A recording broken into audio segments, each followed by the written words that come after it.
And welcome back, welcome back. Hey, hey, hey, this is Dr. Dwain Woode, and we are at the end, maybe, of another fast. I am now 76 hours into this week's fast, and I am so excited that you have come to join me as we talk about this amazing tool of fasting. How do we prepare for a fast? How do we get through the fast and what's going on in our bodies? And how do we break a fast successfully? I'm so glad that you are here. If you are joining us from around the country, around the world, I want you to drop where you're joining us from in the comments, because I want to make sure that we give you a shout out. Those of you who are out of the country, those of you who are here in the United States, we welcome you. Whatever platform you're joining us from, whether that's LinkedIn or it is Twitch or Instagram or TikTok, or if you are on Facebook and of course here on YouTube, welcome, welcome, welcome. And a special shout out to our Accelerator members. Thank you for coming and hanging out with us. And then I want to say a quick shout out to our folks who are in Atlanta, Georgia, those from the Atlanta Berean Church there in Atlanta, Georgia. Welcome to our show. Those of you who are joining us from Nashville, Riverside Chapel, and those who are joining us from Louisville, the Magazine Street Temple Church there in Louisville, Kentucky. And if you are joining us because you saw our content at a health fair or your church or your community center or your doctor's office, or someone invited you, saw it on your newsletter, thank you for coming through and hanging out with us. We are so happy and excited that you are here right now. Go ahead, if you're new to me, go ahead and put new in the comments, because we want to welcome you with a hand clap and some music. And let you know that we are excited to have you with us. If you have questions, go ahead and drop those in the comments so that we can get to those as we move through the rest of our show. I've got some good stuff that we're going to take a look at. I've got my monitors off to the side. And right below me, this is my Dexcom Clarity Report that we'll take a look at here in just a little while. If you've been following us, you know that I've been excited over the last couple of weeks as we have launched our MOVE campaign. This is giving you a space for improving your metabolism by moving, right? So you don't have to reinvent the wheel. You can just come and plug in and join us for that. Let's go ahead and let's take a look and let's listen to that promo right now.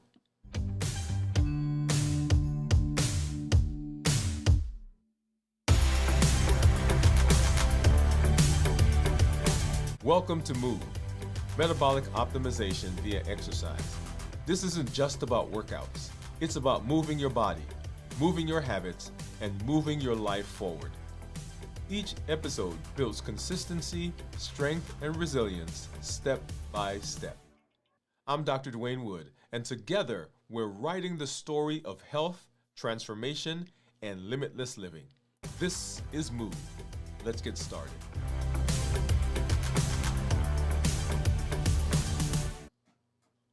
All right. So I'm very excited about that. We did a 100-day walk to consistency as our series. Then we got into strength training. We did 100 days. So between those two series, we're 220 or 230 days. And so we're launching the MOVE campaign now. And this gives you a ready-made place where you can come and you can exercise. So whether you're rowing, whether you're swimming, whether you are strength training, you're jogging, you're walking, whatever you're doing, this is a place you can do it. So we may be doing a different exercise than you're doing, but that's okay. We're all moving together. Metabolic optimization via exercise. Okay? All right. So let's go ahead and let's take a look at what's been going on with my blood sugars as we get into our show. And this right here is my Freestyle Libre. And you see right now my blood sugar is 54. Right? So don't let that alarm you, because we are fasting. So 54 right there. If you look down at this graph, you'll see that for most of the day, for at least the last 12 hours, I have been below 70 with my blood sugars. We'll put our finger there in a minute and kind of scroll through so you get to see some of those actual numbers. And so this is kind of the picture that you will get if you are fasting, particularly if you're doing extended fasting. I always say if you are on medication for diabetes, you want to make sure that you're talking to your doctor and you guys are adjusting that for your particular situation. So let's go ahead. I'm going to put my finger right across that now. And right here, you're looking at this graph. You see those numbers. For most of the last 12 hours, we've been below 70, 70, 70, 70, got up to 62 right there. And then, yeah, 50s, 50s, low 50s, mid 50s, until we are where we are right now. I love the Freestyle Libre because I can go back and I can look at different reports.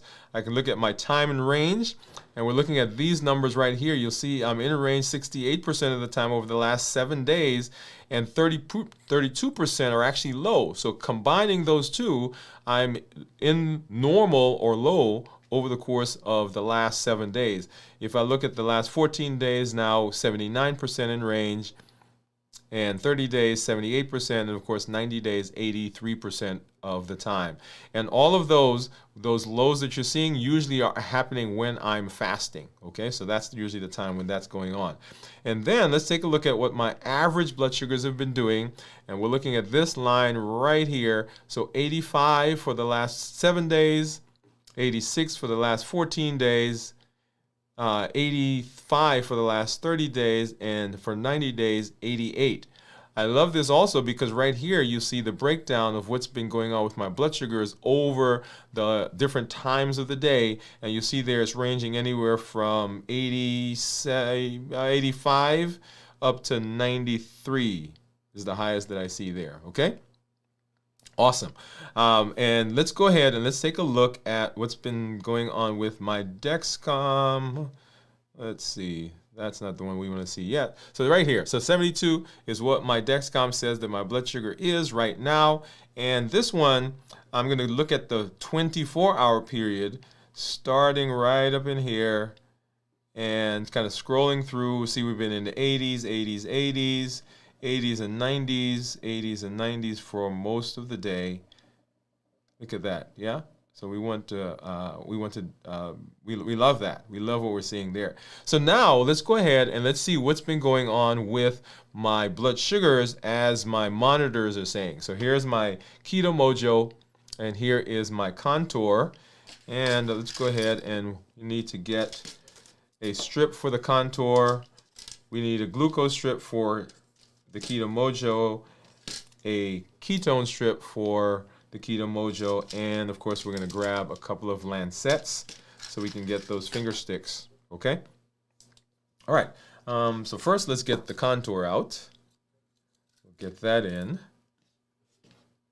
And what do you think? By the way, go ahead and start dropping in the comments. What do you think my ketones are going to be? So we're 76 hours into this week's fast. Go ahead and open this one up. And I've got some news that I'm going to share with you here in just a minute. So let's go ahead and drop that in. So that's the blood sugar strip for the Keto Mojo. Here's the one for the ketones. I'm going to open that up and just have that off to the side, and just grab one of these lancets. As you know, I don't use a lancing device. I just there it is. Grab that. Grab a finger, and boom, boom, boom. All right, and let's see. Yep, that was a pretty brisk drop. Get that started, and I'm going to keep that going so we can get one drop for the Contour, and then I'll need to keep this so I can get another drop for the Keto Mojo. All right, so 50 is what the Keto Mojo says. 51 is what the Contour says. Right there, you see the Dexcom says that it is 72. And then let's go back over here, and the Freestyle says 54. So Contour, Keto Mojo, and Freestyle are pretty close to each other. The odd man out right there is the Dexcom. And let's go ahead and move over to the strip so that this drop doesn't dry. And we have to do another poke. So let's go ahead and get that started. All right. And here we are. And I see some people starting to put their guesses already in the comments. And so 7, 6, 5, 4, 3, 2, and 1. And And we are 2.8. Look at that, y'all. 2.8 is what the Keto Mojo says. And let's go ahead and let's get over to this guy and let's go ahead and sync so we can pull that data into our app, and we'll talk a little bit about that. So ketones are very important in this process. When we talk about ketones, understand that ketones are breakdown products from fat burning. And so when we look at ketones, and we're looking at these numbers right here, right? So right about there, and you see that number that's in the big circle, that's my glucose ketone index. My blood sugar is 50, and then my ketones are 2.8. So ketones that are less than 0.5 are considered normal. 0.5 to 1.5 considered nutritional ketosis, and then above 1.5 considered therapeutic ketosis.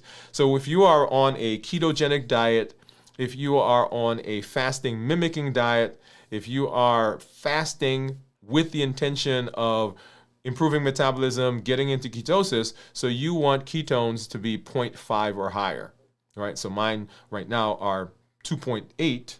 I think that, yeah, 2.8 is what they are. So we want those. Now, let's talk through that a little bit. So your ketones are coming from the breakdown of fat.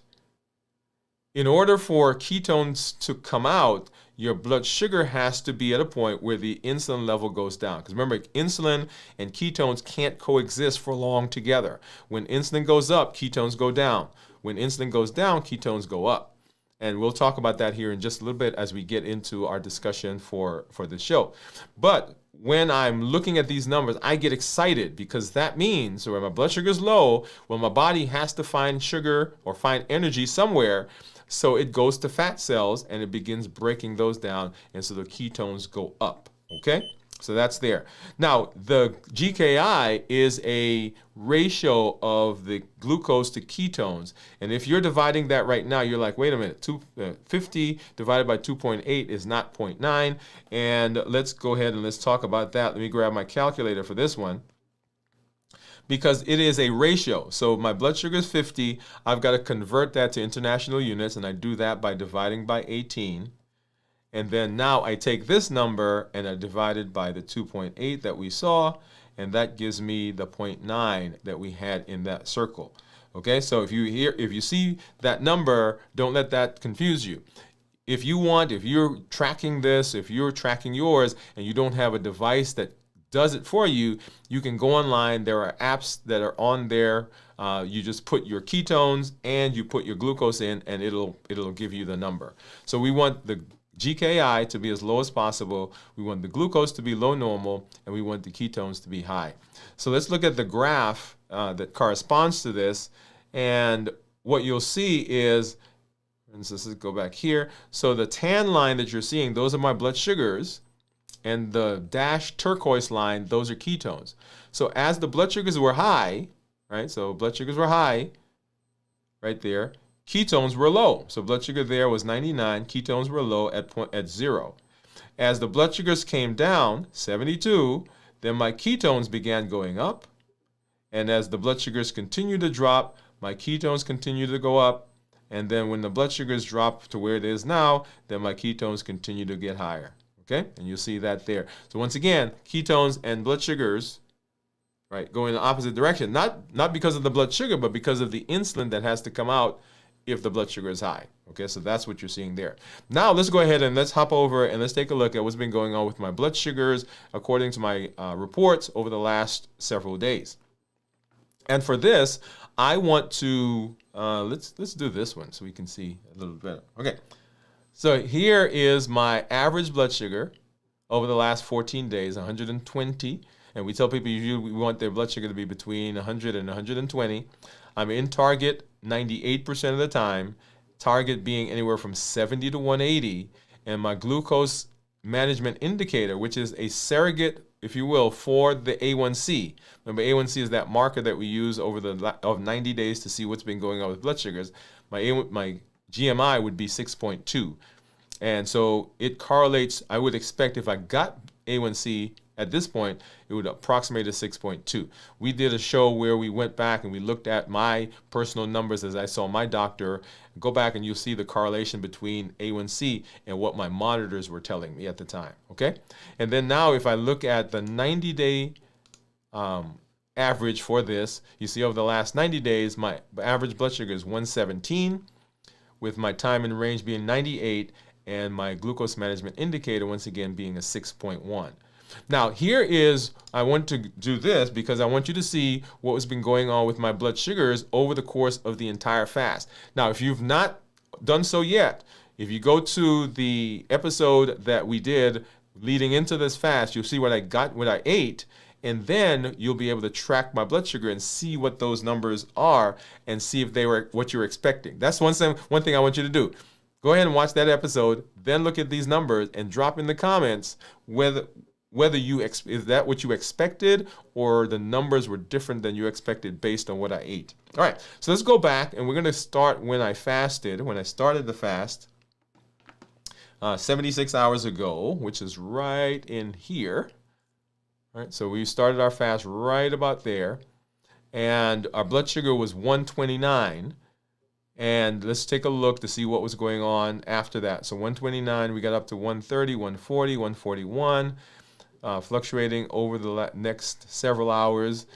Now we're about, 7 hours away from the fast and moving into the rest of the evening after that fast started. And we started that afternoon. And notice we went up and then we started coming back down.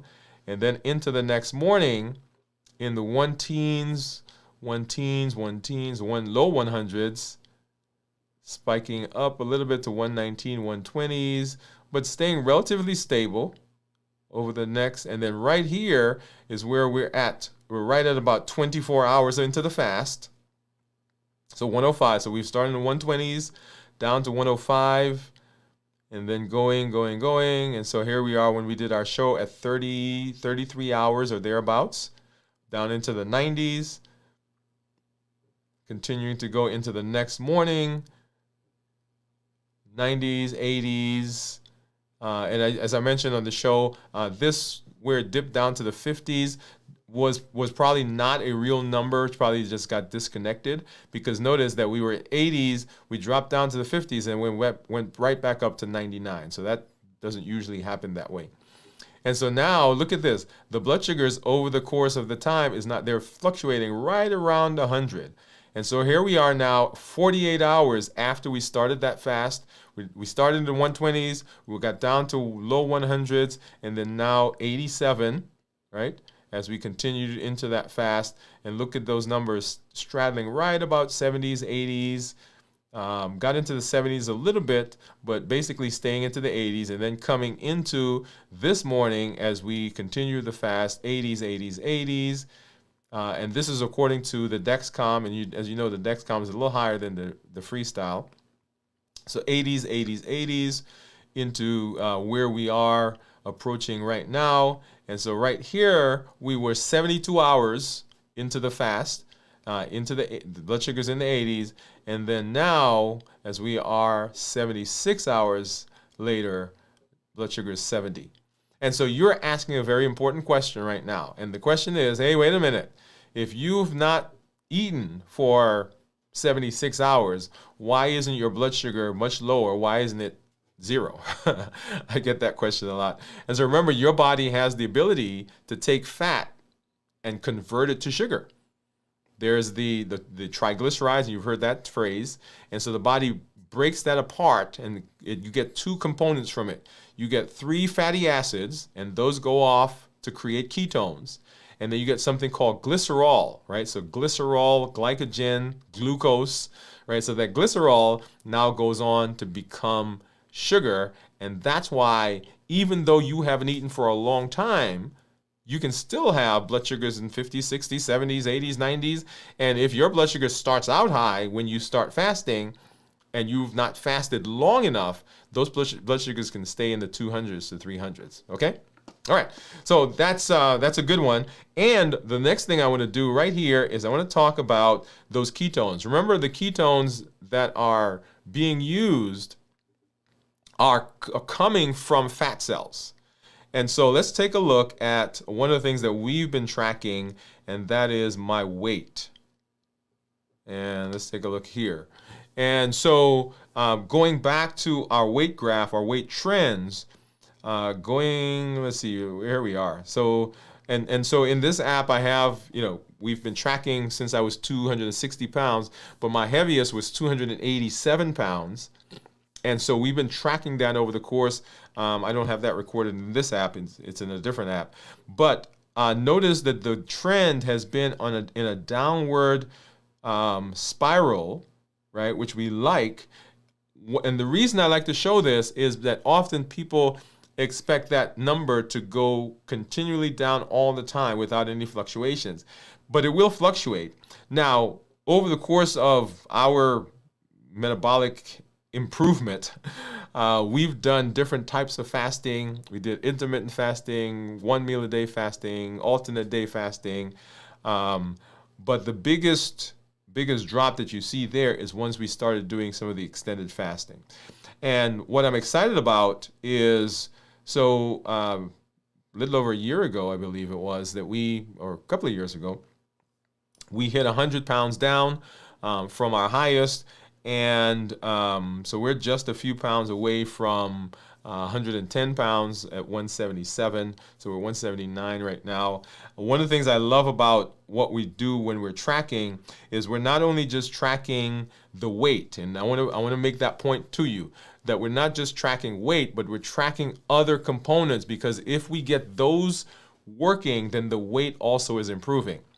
And one of the reasons I love this app, and this is called Fit Index, there's no association with me and them other than I use their app and I use their scale, is that when you get on the scale, then it gives you lots of different pieces of information.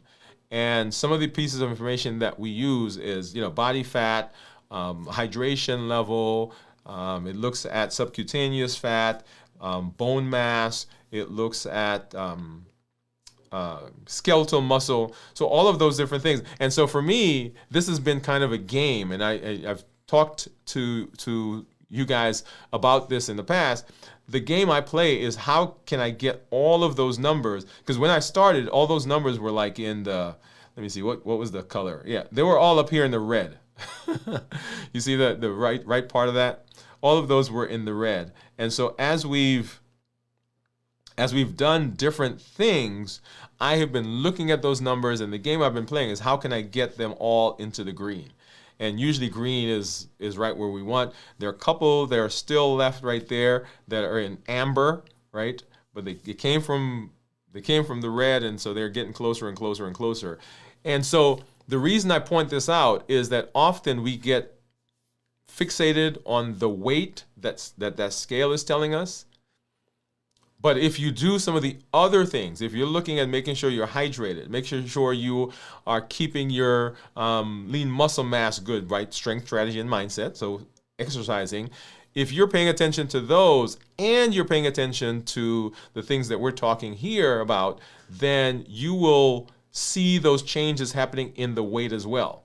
Okay? So I'll make a point about that here in just a minute, but I just wanted to make that point to you that it is super, super important that we're not just fixated on the weight. The weight is a function of the other improvements that you're getting in your health. All right. So having said that, let's go ahead and let's say hi to some of our community members. I see you guys out there. But I did want to spend some time going through that. And so let's see. So Jiyon, what's up? Jiyon says, hey, Doctor and LLG, thank you for coming through. And Jiyon was guessing at 2.3, Jiyon. And you saw we were, what were we? Was it 2.8? I think that's what it was. Yeah. 2.8. Colin Hoppy, what's up, man? Hey, y'all. This is a good friend of mine. This is one of the guys I tell you when I travel and I go away. This is one of the guys that goes with us. Hey, Colin, thank you for coming through, man. So hi, Colin from Jiyon. Hello, Dr. Woode, Jiyon, Colin, and LLG. Thank you for coming through. Hi, sis from Jiyon to Cornelia. Hi, sis. Here it's 8 a.m. Saturday. So Jiyon, you're ahead of us, right? So thank you for coming through and hanging out with us. Cornelia says, yay, I'm so glad you made it. Wow, doctor, 76 hours, great. Yes, yes, yes. Thank you, sis. 76 hours is awesome. 2.3. So Cornelia, was that your guess for me, or was that where you are? Gion says amazing. I just guessed the same as you. Okay, so you're guessing. Wow, amazing number. Yes, it is 2.8. Yeah, love that number. Let's see. Since we are about the same ketone number, yes, yes, we did. We were close. That's right. Okay, so Cornelia was guessing at my ketones. Steve, what's up, Steve? Steve said, "Hello, friends." Well, I'm not really. I thought I was 2.0 at first, but it was 2.8. Oh, okay. Hey, Steve from Cornelia. Hey, Steve from Gion. Yes, yes, yes. So excited. So, Steve, what were your ketones? I know Steve always has ketones that are above 0.5. So we love to see that. So let's go ahead and let's have our conversation. We're going to talk about fasting. And I've got something I'm gonna tell you here in just a little bit. So right now I'm 76 hours into this week's fast, and I'm so excited about that. Let's see, where do I want to go? Give me just a second here, y'all. All right, here we are. And so, always excited when I am fasting. When I get into a fast or when I'm approaching a fast, I actually get excited. And people say, "You get excited? Why?" I say, "Because I love getting into the fast. The fast really helps me in so many ways, metabolically, and helps me with a lot of what I do, what I'm trying to correct in terms of my health." So let's go ahead and let's take a look as we get into that discussion. And I'm going to do something here really quickly. Okay, here we are.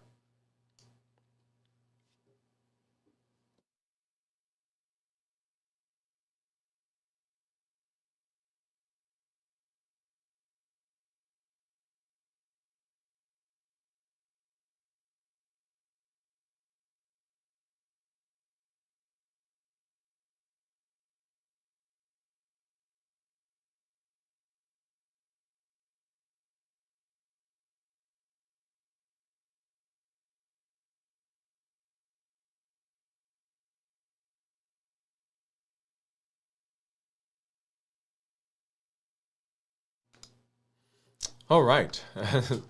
So we are fasting. So one of the first things to talk about when we talk about fasting is why fast. What is the reason for fasting? And I couch this in this idea of fasting being a tool. So we're using fasting as a tool. Well, if we're using a tool, what do we use tools for? We use tools for fixing problems, to help us with different things that are going on. For example, a hammer. A hammer is used to drive a nail. It's used, depending on the type of hammer. We're talking about simple hammer now, right? So I got a nail that needs to go into some wood, and I take a hammer and I use it. It is a tool. Now I can use other things. Like I can go and get a rock and do it, right? I can go and I can get a pot and do it. I can go and I can get other things that I can use to do that, but they don't work quite as well. And so I use the tool that's appropriate for what I'm doing and for what I need. And so fasting is a tool. So what is the tool fixing? The tool in this case, fasting, is fixing dysfunctional metabolism. We're not just fasting to fast. We're not just fasting because it's a trend. We're not just fasting because we don't like to eat, because we actually like to eat quite a bit, right? But we're fasting because fasting has a unique and specific way of improving metabolism. When we talk about metabolism, remember that is the process that the body uses to take food and convert it to energy in our body.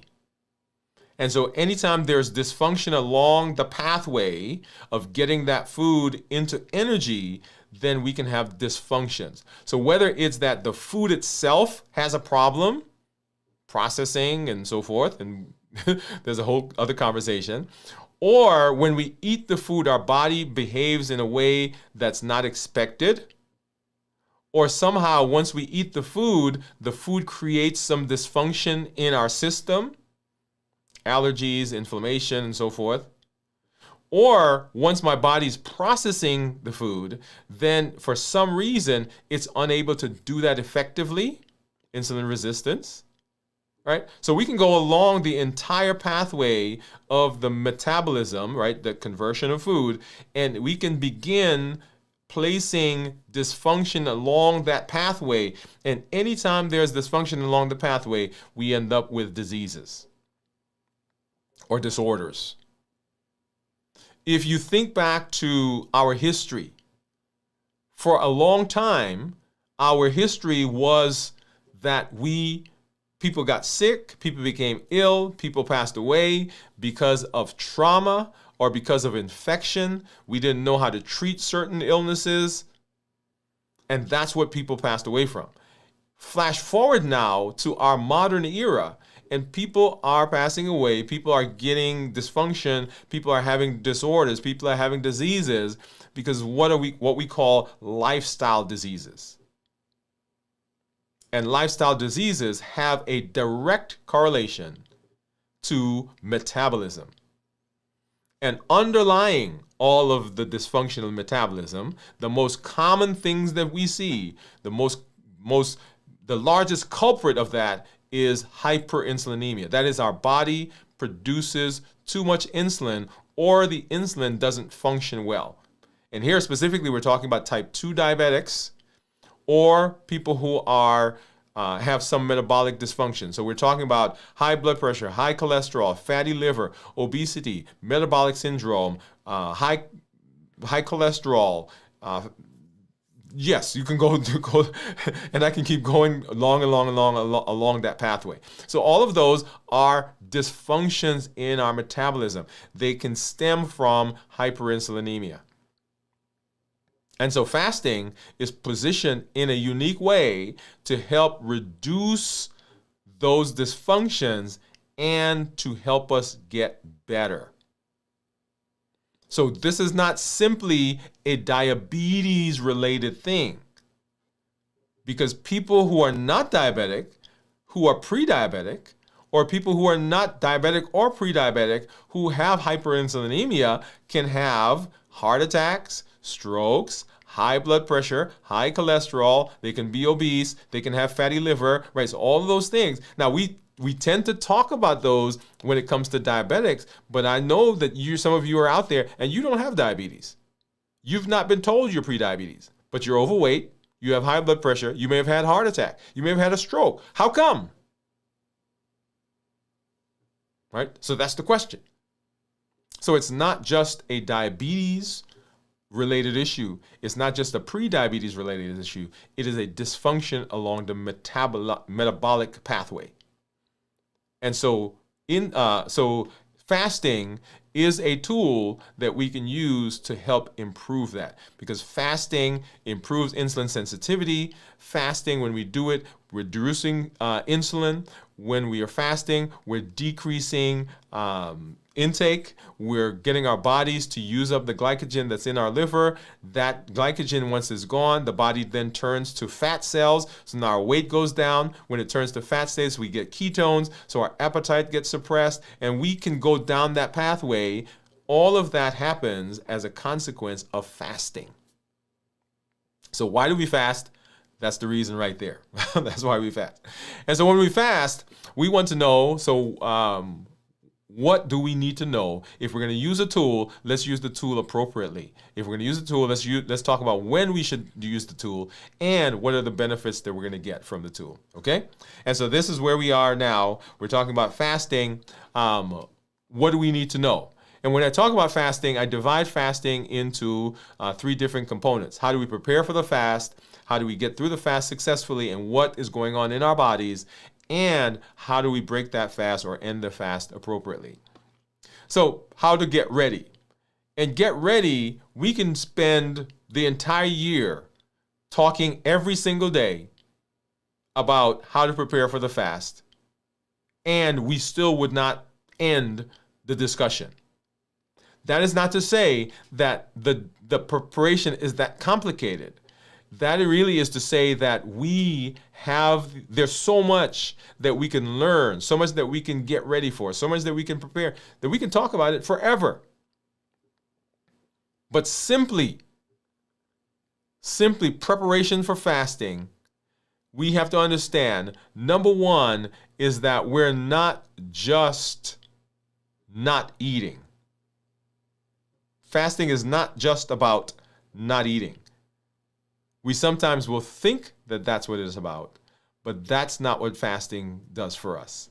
Fasting has the ability to regulate so much in our bodies, regulate so much in our emotions, regulate so much in our mindset, help us to deal with our life in general. And we'll talk a little bit about that here. But fasting does not just fix metabolism, it actually helps us in several other areas. So when we're talking about fasting, yeah, we're not eating, but that's not all that there is, okay? All right. So how do we prepare for the fast? How do we prepare for the fast? We prepare for the fast by making sure that we understand that there are some very simple things that we can do, that we should do as we're going through the fasting process. Okay? So fasting, how do we prepare? If we do our fast well, then we will have success down the road. How we prepare the fast ultimately helps and dictates how successful the fast is going to be and the benefits that we get down the road. And so when we talk about fasting, we talk about preparing physically, mentally, emotionally, spiritually, socially. There are lots of different things that we can do, but the three that I tend to want to emphasize are the three that cause the biggest challenges for people. That is how we prepare physically, mentally, and emotionally. As I said, fasting is not just not eating. So there are some physical things that we want to do. We want to make sure that we are resting. If we rest well, coming into the fast, when we feel those dips that will happen as the body's transitioning from burning glycogen, burning sugar, to burning ketones as energy, then we don't feel it as profoundly. But if we're not rested, then when that dip happens, we think that there's something going on that is abnormal, but it's not abnormal. It is a normal dip, but because we're tired, then we run into issues. Okay, so making sure that we're rested, making sure that we are hydrated. If we're not hydrated, the body will have to increase our heart rate to get the same amount of energy to the cells, right? Because if you have less carrying capacity, because remember, energy comes through our body when it goes through the blood. So if our blood volume is lower, my finger doesn't know that. So the body still has to get the same amount of energy to that finger, and to my toe, and to my brain, and to my heart, and to my liver. So all the body still wants the same amount of energy, the same amount of oxygen. So how do I get the same amount to those organs while the ability to carry it has decreased, right? Because now I have less blood. Well, if I'm going to do that, I just make the blood go faster. Yeah. So it's kind of like, you're moving, right, to a different house.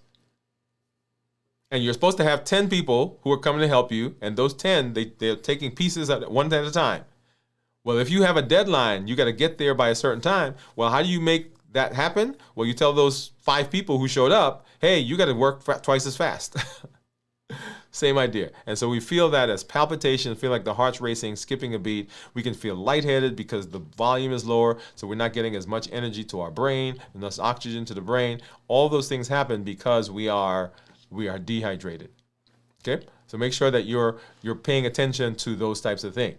Also, make sure that you are not in a stressful environment, that you're not placing yourself. Let me back up. Let me say this a little differently. You should not be going into a fast if you're anticipating significantly stressful environment, unless you've been fasting before and this is old hat for you. But even then, we want to make sure we minimize that, because what happens during stress is that the cortisol levels will go up. And what does cortisol do? Cortisol finds energy in the body, and energy, right, the currency of energy in the body is glucose. So cortisol will go and find glucose. The blood sugar will rise. When blood sugar goes up, what has to happen? We have to get insulin on board, and the insulin negates the ketones. Insulin decreases ketones. So stressful environments make it difficult for the body to burn ketones, making it difficult for the body to lower the insulin. And when that happens, then we don't get as much weight loss, our appetite is stimulated, and we go down that pathway. Okay, so preparing for the fast, very, very important. So we want to make sure that we're doing those things appropriately, that we're doing those things that will help us be in a position to be successful. All right, so let's go back and let's take a look at, let's get back here. Here we are. All right, so preparing for the fast, physically, mentally. The way you look at the world, the way you look at fasting has an impact on what happens in fasting. If you're coming into fasting, like white knuckling it, oh my God, I got to get through this, they told me I got to fast, then that does not, you may get through this one, but your brain's not going to let you fast again, because it's going to remember the tension, it's going to remember the friction, it's going to remember the difficulty that you had the last time. So seeing fasting as a tool and not as punishment, very important. Also, understanding what the benefits are we're getting from fasting, also important, because that helps us get through it. Because there may be some times when stress happens, because you can't prepare for everything, right? So stress is going to happen, the blood sugars are going to go up, the insulin is going to go up, your appetite is going to get stimulated. And if you are not careful, then during that stressful time, we break the fast because we say, oh, fasting doesn't work for me. No, it's not that fasting doesn't work. It's that the environment that you're in pushed a button, and that button pulled you off of the fast. I want you to hear that. I want you to hear that sequence. So people say, well, I can't fast because I get too hungry. Okay, so let's walk through this process together. So hunger, physical hunger, is a need for energy. The body says, hey, you need to get me energy. And usually that's because we don't have energy on board. Make sense? Yeah. Okay. Well, most of us, me included, have stored energy. So if I have stored energy, then I really can't be physically hungry, because all the body has to do is the body has to go break down the stored energy to run the system. And if you think about, if you look at and believe all the statistics and all what everybody says, most of us have about 100,000 calories left, still in the body, stored in the body at any one time. I want you to think about that. The average person uses between 1,500 and 2,500 calories per day. So if I have 100,000 calories stored in my body, I can go a long time before, quote unquote, I'm hungry. So why then do people say, well, I can't fast because I'm hungry?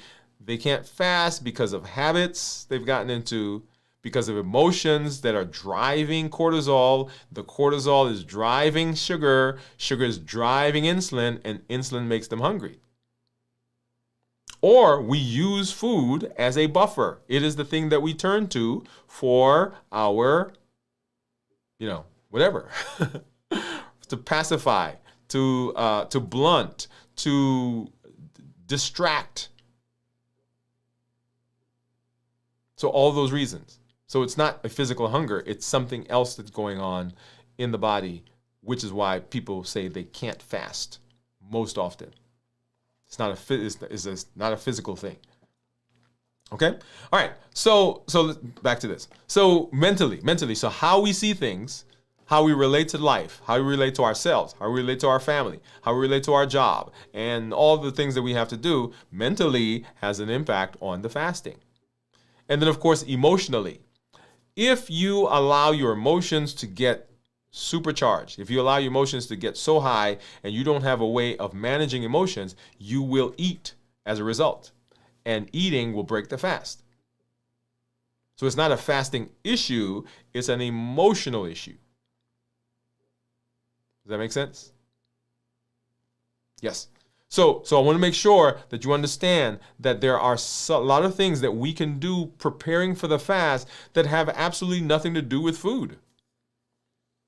All of those are things that we do relating to how we think, how we process, right? All of that in the fast.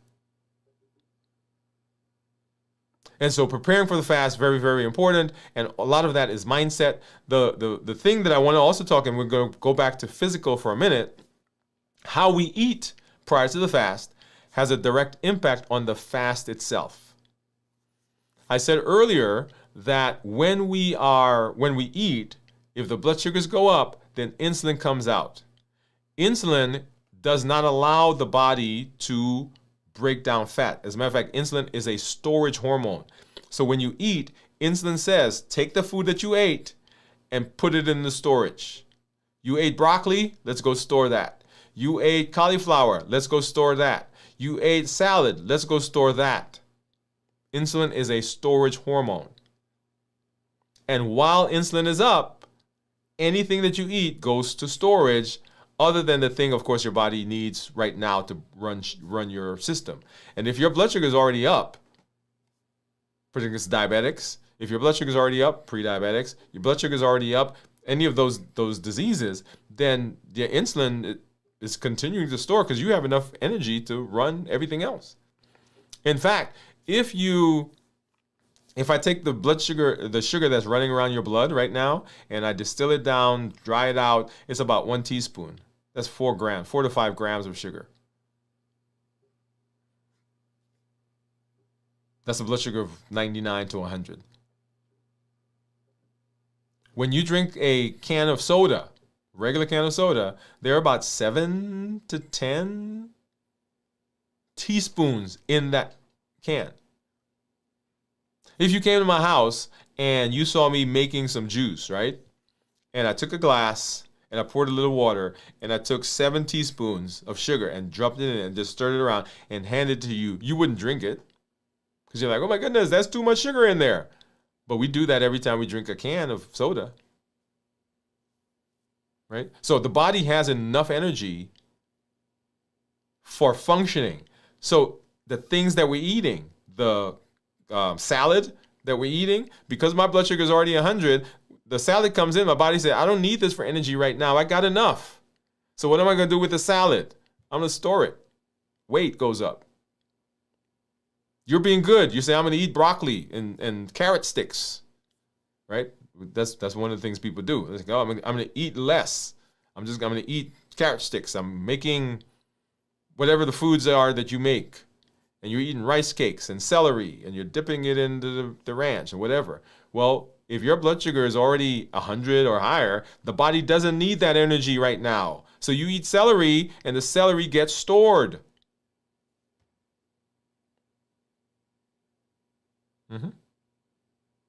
And I mean, let's not even talk about if your blood sugar is higher. So coming into the fast, we want to eat things that don't inhibit the body's ability to get into ketosis. When I first started fasting, one of the things I did was I was like, man, I know I'm going to fast, so let me eat up all the stuff I want. So before I get into the fast, and then everything's going to be fine. Well, guess what? I ate all the stuff, blood sugar went up, and so now my body has to process that. It takes it longer to process it because the blood sugar's up, and so now I get into the fast, but because it takes so long to bring the blood sugar down, by the time I'm getting ready to end the fast, the body's still processing the sugar, or is just now finished processing the sugar. So I didn't really get a good fasting process.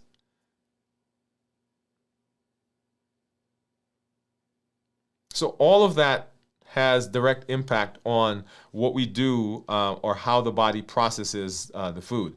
And so I want to make sure that we understand that it is not just, hey, I'm not eating. There are things that we do in terms of that process. And so when we look at fasting, one of the things that I always tell people that we want to do is we want to prepare for the fast. We want to get through the fast successfully. But there are a couple of things that I want you to take away, a couple of takeaways for preparing for the fast. Number one, understanding that preparation is key. Two, we prepare mentally. And I list mentally there specifically because it affects all the others. How you feel mentally affects everything else that happens. Emotionally, socially, spiritually, all of those things are affected by the mentation. And then we want to make sure that we get good rest. We want to make sure that we eat nutrient-dense meals. That goes back to this idea of the food that we eat prior to the fast. And then one of the things, we want you to get into community. Right? Find a place where people are supportive of what you're doing, what you're trying to do. Otherwise, you're doing this by yourself, and doing things by ourselves is not the best way to do it. Okay? And then we're preparing for the fast. Now let's get through the fast successfully. What does that mean? Well, whenever I talk about fasting in 3 different ways. One of the ways I divide it down is by 24-hour periods, because typically that's what I tell people to fast. You should be able to fast for 24-hour period at a time.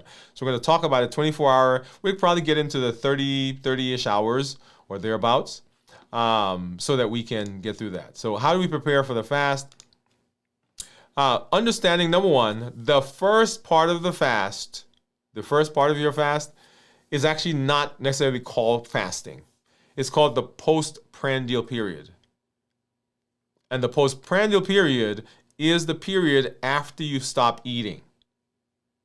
This is where you've eaten food, you're no longer eating, and the body is sorting the food into its various places. It's kind of like you go into the grocery store and you come home with your groceries, and what you're doing right now is you're taking those groceries and you're putting them into the places they need to be. Into the refrigerator, into the pantry, into the freezer, in the bathroom, in your closet, in wherever you need to put the groceries that you brought in and the stuff you brought from the store. That's what's going on. And that's what the body is doing during this period. It is just simply taking the food, is breaking it down into its components, and is putting it where it needs to go. We haven't gotten to, hey, let me go burn fat yet. We haven't gotten to, let me get some stuff out of the liver yet. We haven't gotten, none of that's happening because the body simply, it has a bunch of stuff and it needs to put it away. That's the first 6 hours, 4 to 6 hours roughly. So when people say, hey, I'm fasting, I say, well, how long have you been fasting? They say, oh, I've been fasting for 4 or 5 hours. Well, guess what? If you ate 4 or 5 hours ago, then the body's still processing that stuff. It's still shuffling it away. It's probably not even using all of it, right? So remember we said that food comes in and the body converts it to energy.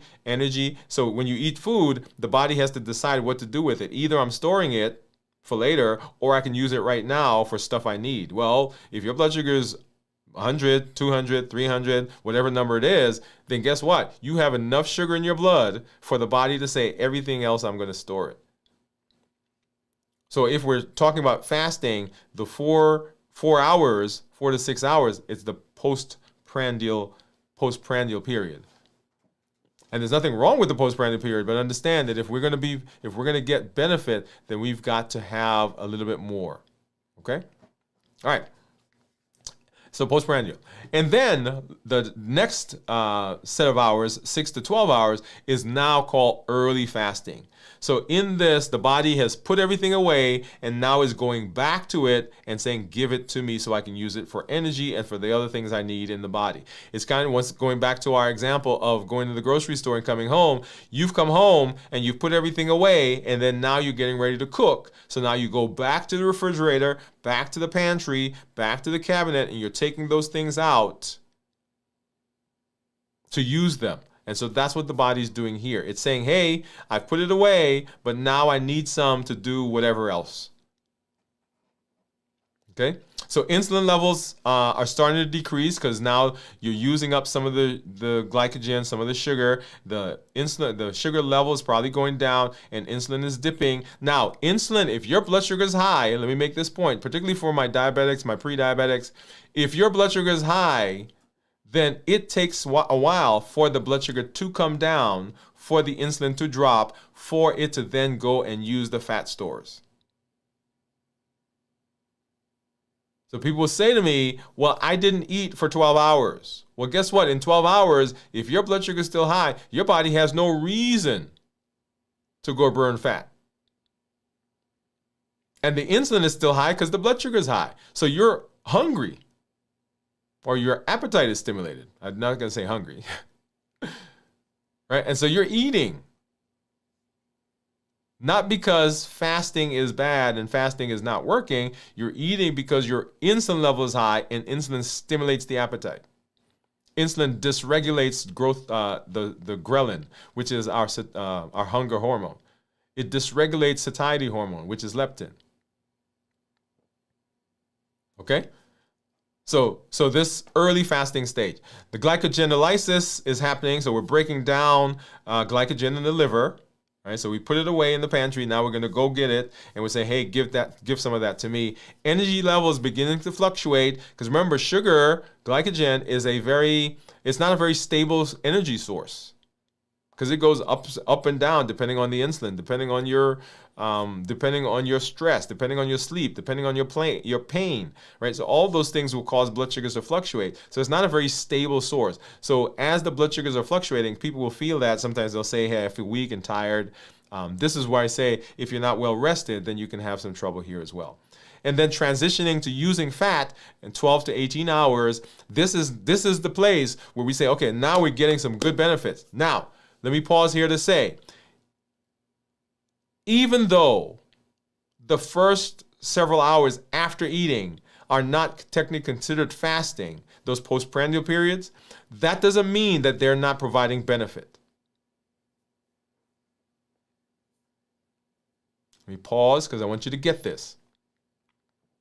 Even if you can only fast for 4 hours, right? You can only not eat for 4 hours. That's still giving benefit. Because while you're not eating, the blood sugars are still going down. Because the body is putting it away to different places. So just because it's not a 16-8 or it's not a 12-hour fast or it's not a 18-hour fast doesn't mean that there are not benefits. There are still benefits. Anytime you have the ability to go a period of not eating, unless there's some other medical reason, that is providing benefit. Okay? Now, this is a great place for me to talk about my personal fasting practice. People say to me, why do you fast for 72 hours?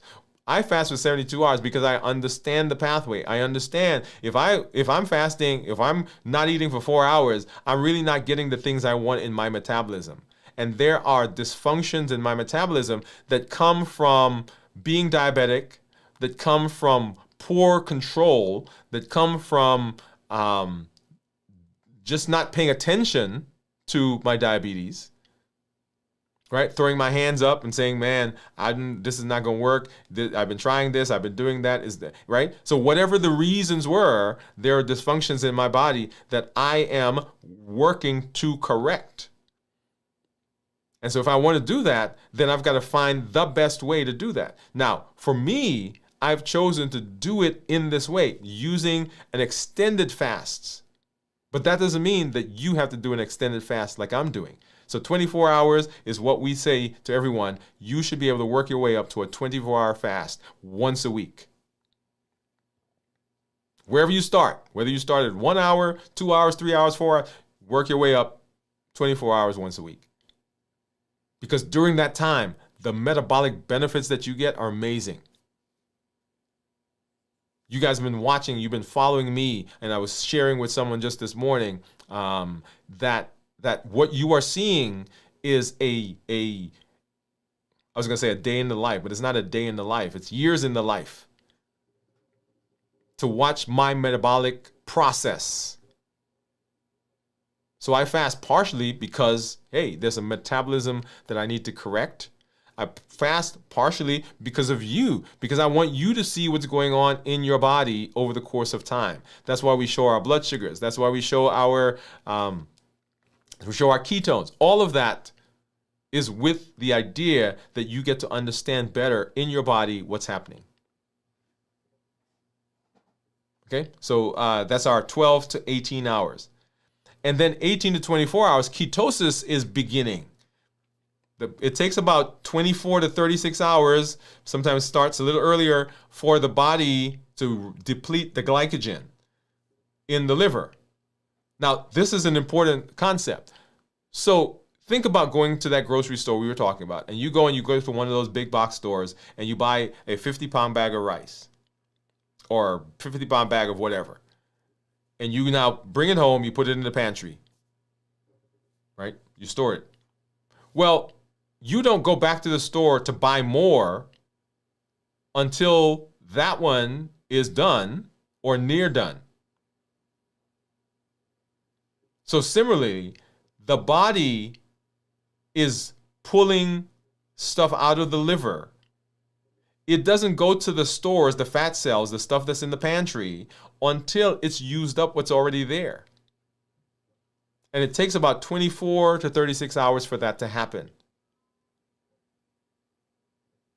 And so in this process, our ketosis, our ketones are starting to go up. Glycogen stores are nearing depletion. This leads to increased ketosis or ketones that are forming. And so the body is in the process of using up the stores that are here. And then after that, it gets to go to the fat cells. Okay? Autophagy is beginning. And this is an amazing process. This is the body's cellular cleanup process. This is where we talk about improved inflammation. We talk about improved immunity. We talk about correction of different things that are going on in the body. You know, better skin, better nails, better hair, because the body is sending out its scavengers and it's taking all of those broken, misshapen, unused, damaged, malformed, malfunctioning pieces of the body, and it's sending them off to recycling and saying, hey, take this stuff. I want you to process it and send it back to me as something better.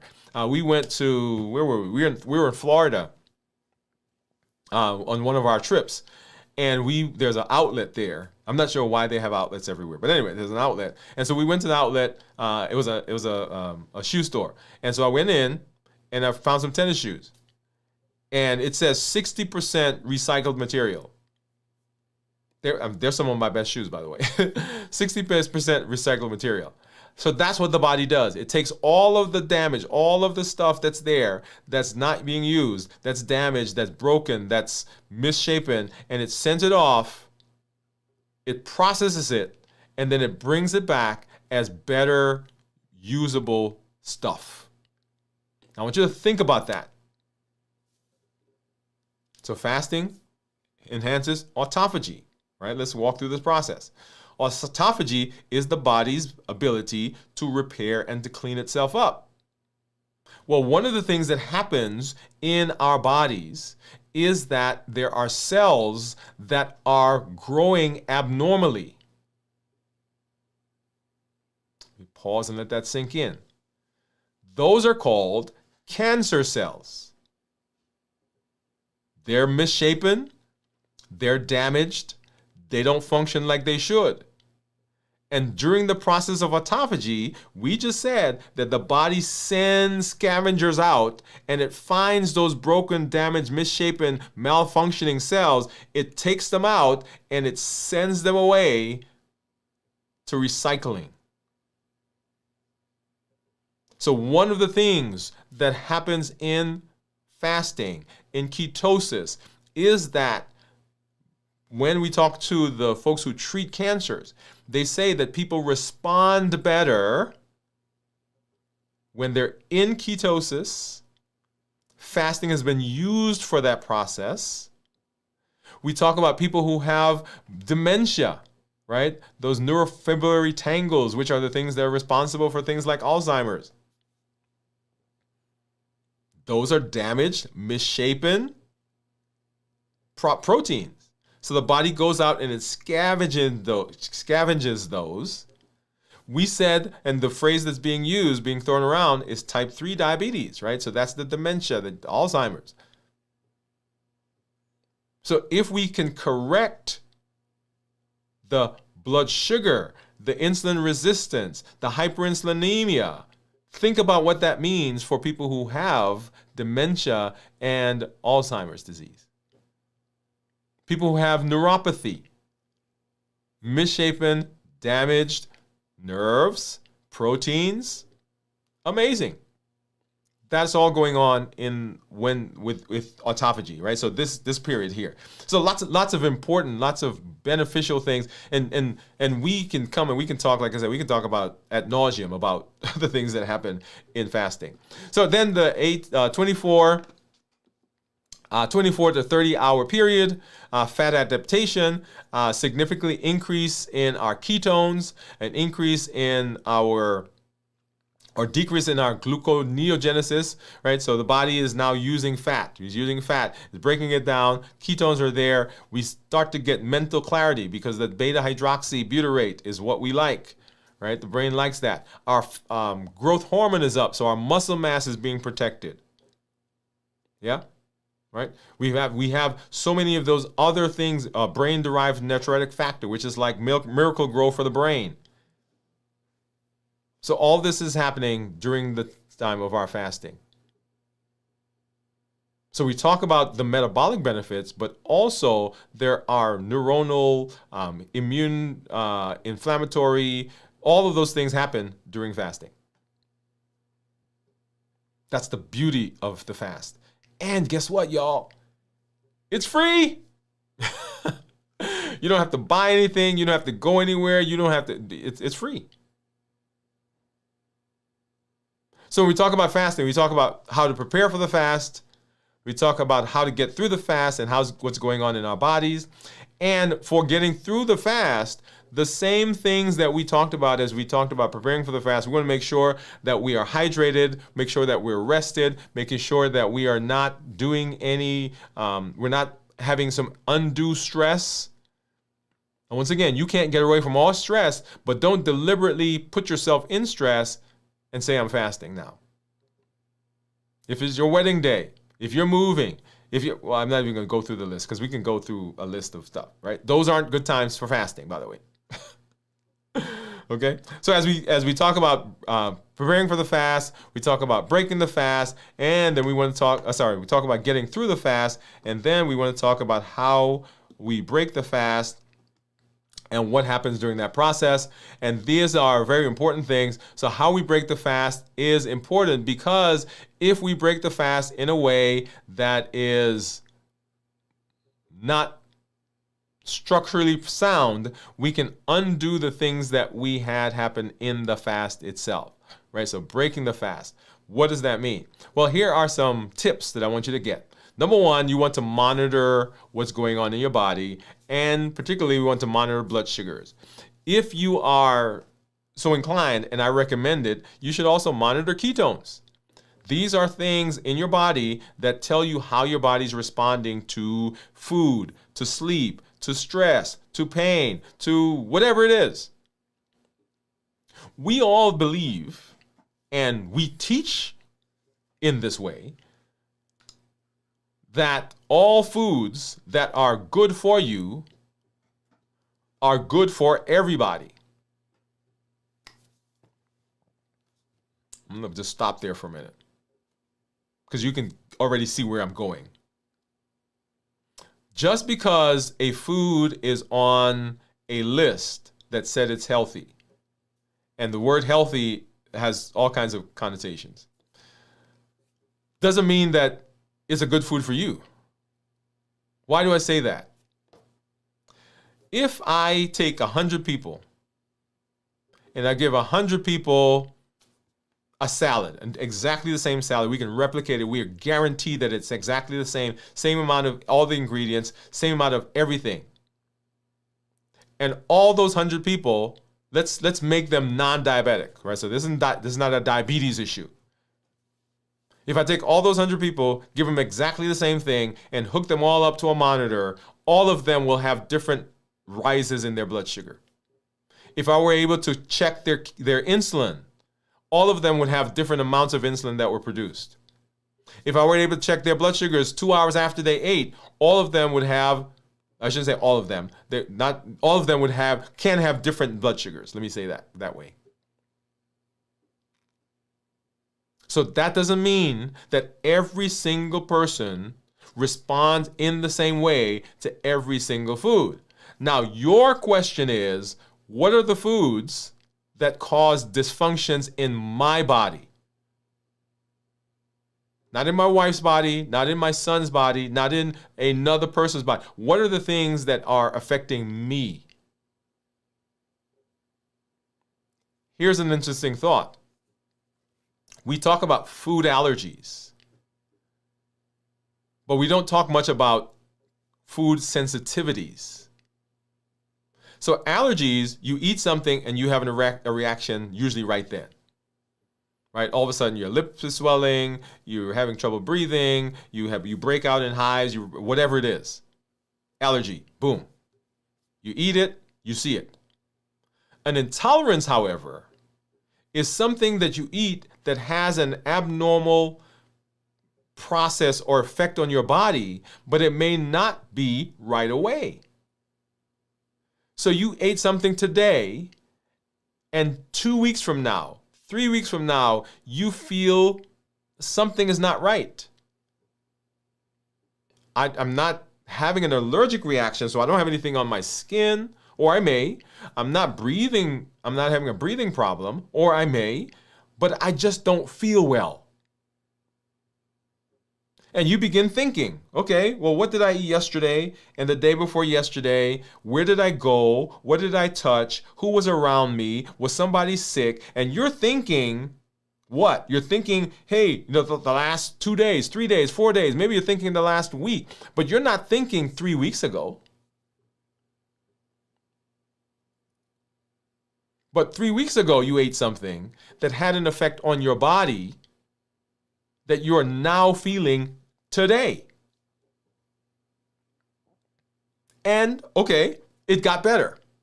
I don't know what happened, but, I was feeling bad, and I started feeling good. My energy is back. I'm sleeping. I don't feel ill.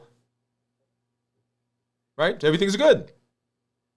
And then, here is the thing. Here's the insidious thing. You encountered that thing again because you didn't know that was what was causing the problem. You ate the same food. You went to the same place. Whatever it was, and that's not even on your radar. And you eat it again. And 3 weeks later, guess what? Boom. So unless you're paying attention to that, you don't realize that it was that thing that you ate 3 weeks ago. So monitoring.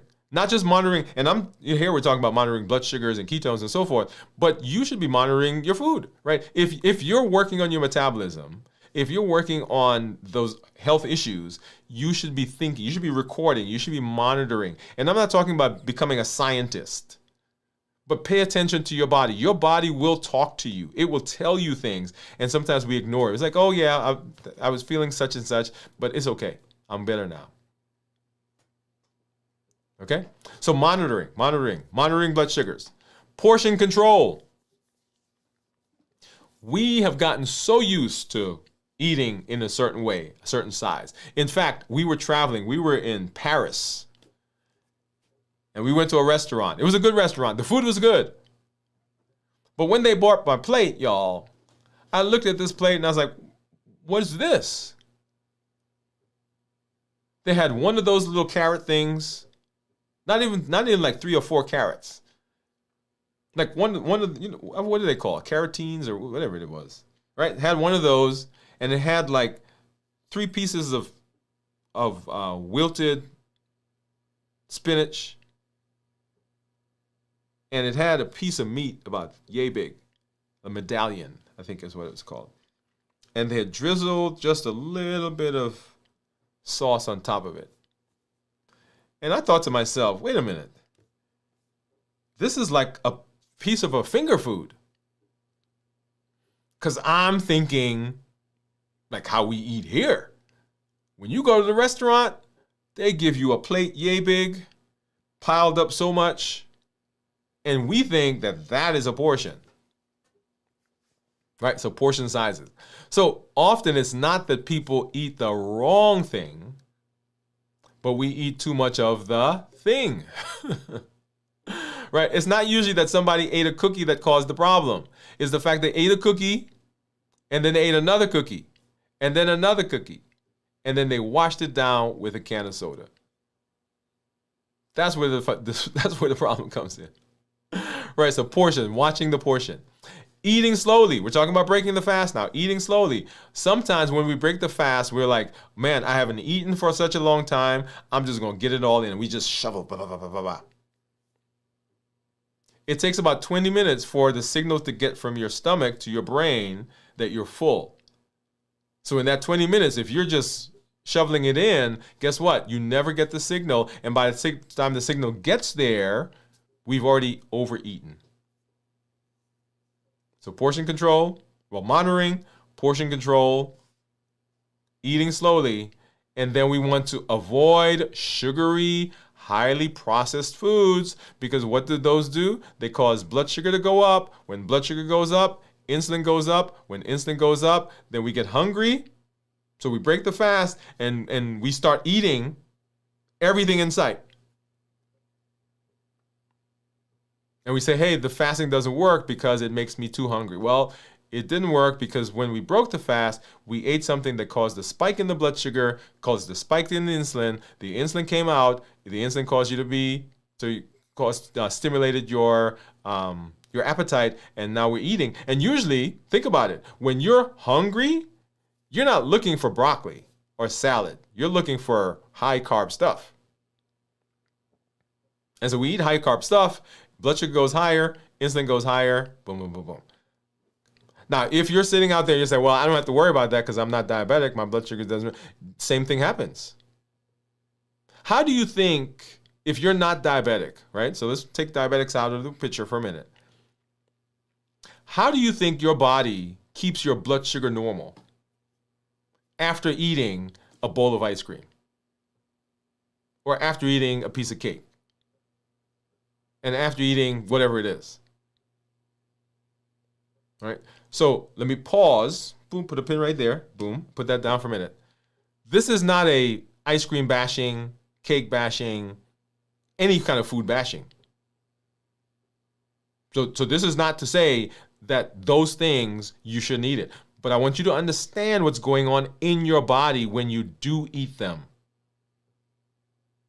Just because you're not diabetic doesn't mean that your body doesn't have to produce insulin to manage the blood sugar that comes from the cookie, cake, ice cream, and candy.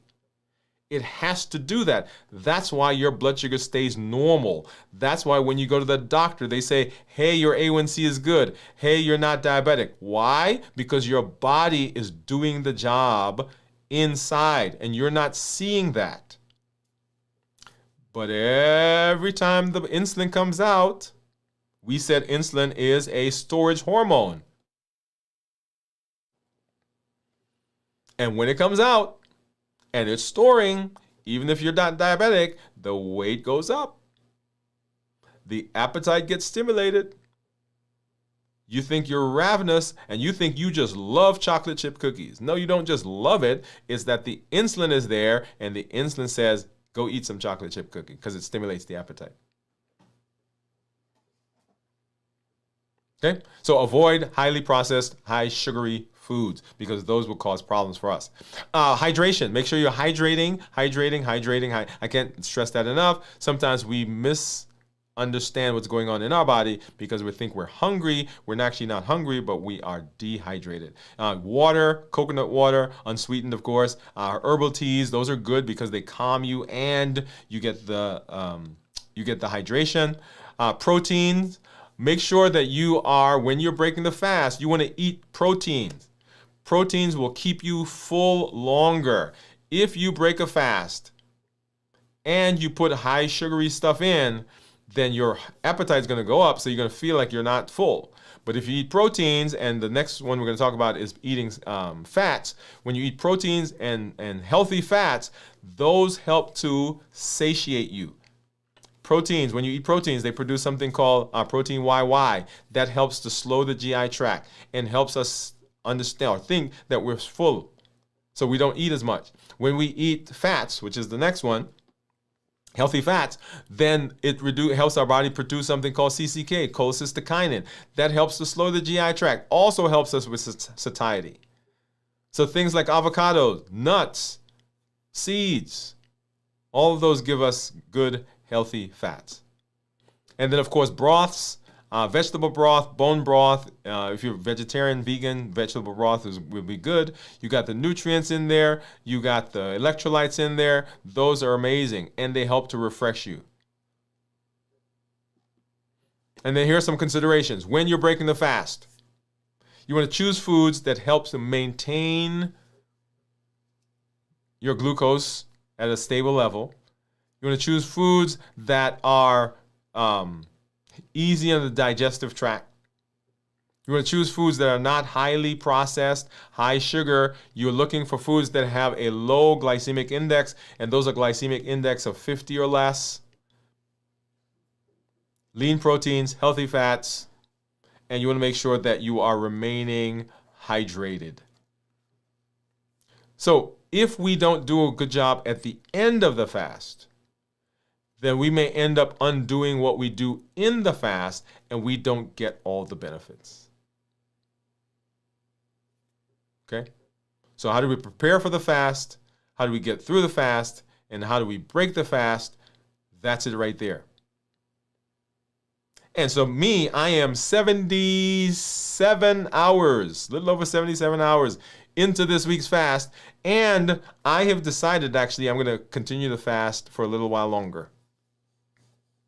Yeah, yesterday I was kind of processing, and we did a 86-hour fast at one time. We did a 106-hour fast at one time.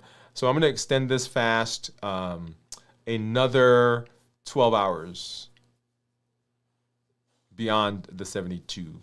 That'll give us 84. Is that 84? Yeah, 84 hours.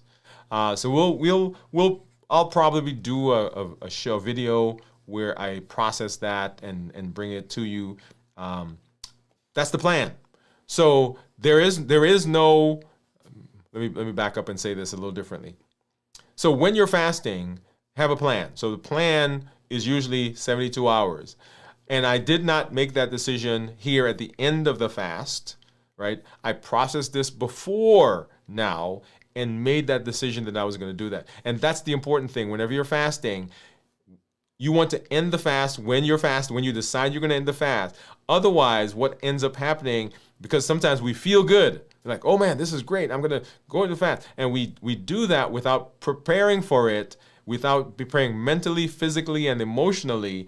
And during those last hours where we added those hours, we end up having a not so good experience because we weren't well hydrated, we weren't well rested, something else was going on that we pushed into, and the emotions came through and the cortisol came out, and so those last hours are not well received, and so we have a bad time in the fast. So this is me making a decision way before the end of the fast that this was something I wanted to do for my metabolism, and so we're going to do that here right now. So we were going to eat something here to end the fast. We're not doing that right now. We're extending the fast, and so we're going to go through that process. So we'll let you know next week as we go through this, what is going on, how that happened. And give me just a second. Let me do one more thing here, and then we'll be right back.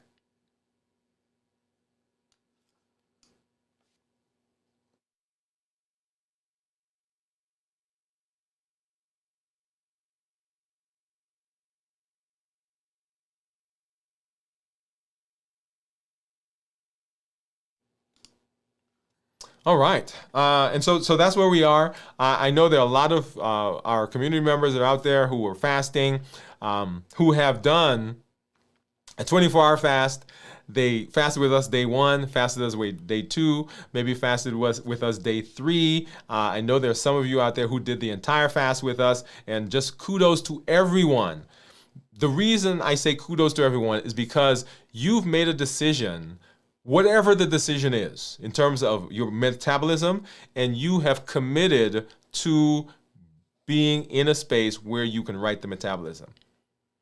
If you've been on the periphery and you're like, well, I'm not sure, this is a great time to jump in. We do this on a weekly basis. We have our fasting check-ins. You get to see what I eat for the first time or the last time when I get into the fast. And usually you get to see what I eat for breaking the fast. We're going to extend that, like I said, into another several hours as we go into tomorrow. And the reason for going through the fast is that it helps with metabolism. We're not just talking diabetics.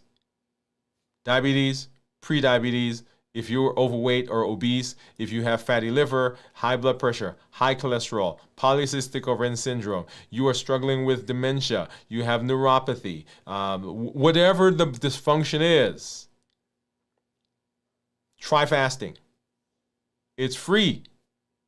It's accessible. You don't have to buy anything. You don't have to go anywhere. Try it. Try it. See if it works. And everything that we do here is based on our Triple E formula for success. We educate, we empower, and we encourage. We educate with the shows, with the blogs, with the podcasts to help you change your mindset, to help you see things in a different perspective, to help you understand how your body works.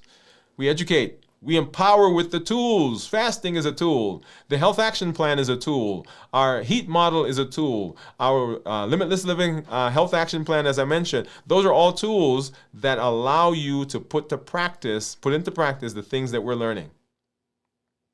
Notice the name of the Limitless Living Health Action Plan. That word action is in there deliberately because whatever we do, it does not function without your input. It doesn't function without you taking some action. It's infused with power when you add yourself into it. So we love that you watch. We love that you listen.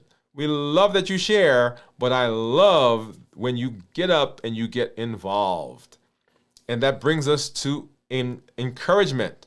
Because the community that you're a part of, the community that you are helping to build, gets richer with you in it.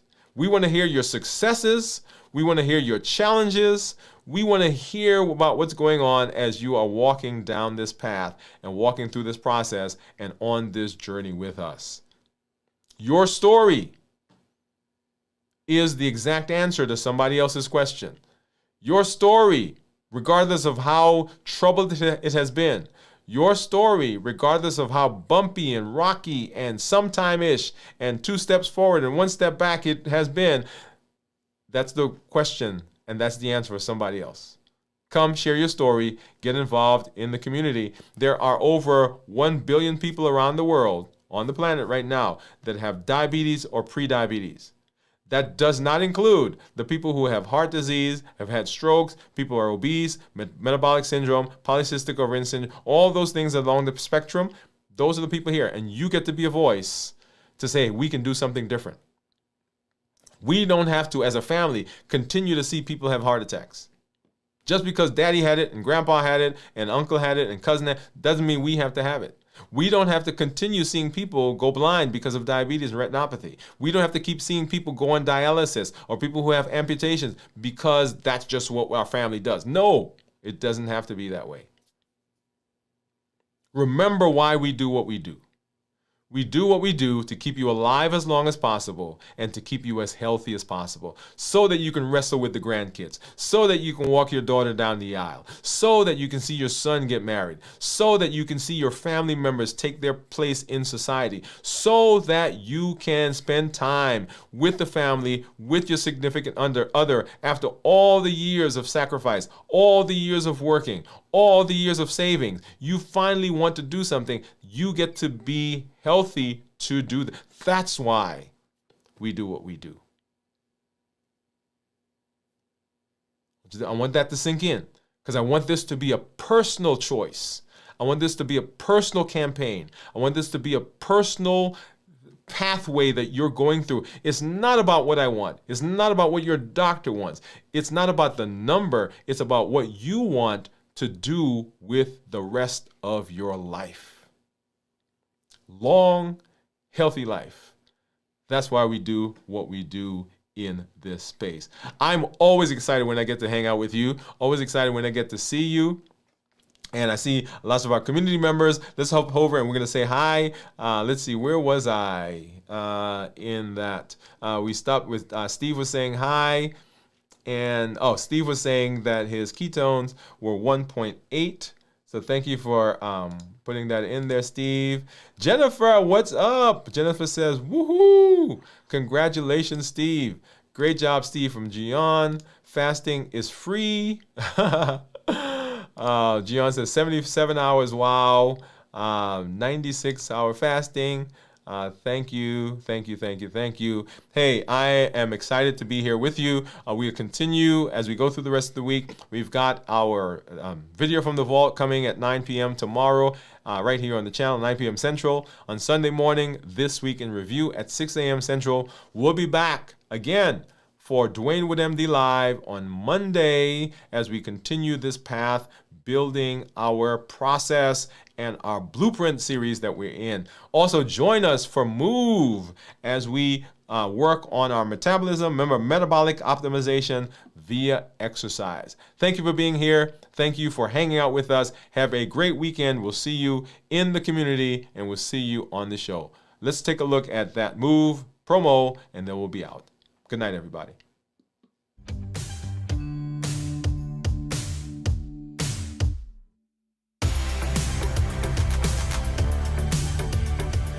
Welcome to Move, metabolic optimization via exercise. This isn't just about workouts. It's about moving your body, moving your habits, and moving your life forward. Each episode builds consistency, strength, and resilience step by step. I'm Dr. Dwain Woode, and together we're writing the story of health, transformation, and limitless living. This is Move. Let's get started.